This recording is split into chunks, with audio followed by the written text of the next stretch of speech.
Hello' everyone, এয়া হৈছে homemade Cerelac আৰু মোৰ ছোৱালীজনীক সদায় হোমমেড চেৰেলেকে খুৱাওঁ।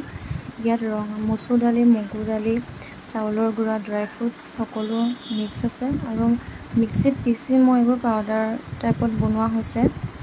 ইয়াৰ পৰা মই 2 চামুচ লৈ লৈছোঁ। এইটো গাখীৰৰ টেমা হয়, মই ইয়াতে থৈ দিওঁ, বেলেগ টেমা ইউজ কৰা নাই।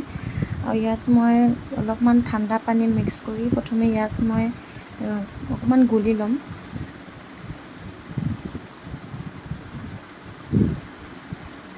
অলপ মই গুলি লৈছোঁ এনেকৈ অলপ ঠাণ্ডা পানী দি। এয়া মই গেছত চচপেনটো উঠাই বাতিত গুলি থোৱা চেৰেলেকখিনিও ইয়াত মই ঢালি দিছোঁ।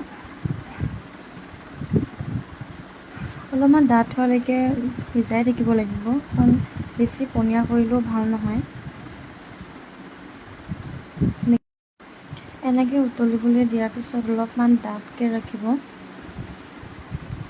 এনেকৈ অলপমান ডাঠ হৈ যোৱাকৈ চাব যাতে জ্বলি নাযায়।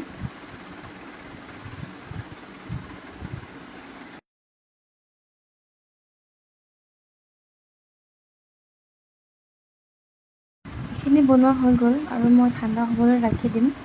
তাৰপিছত খুৱাব পাৰিব।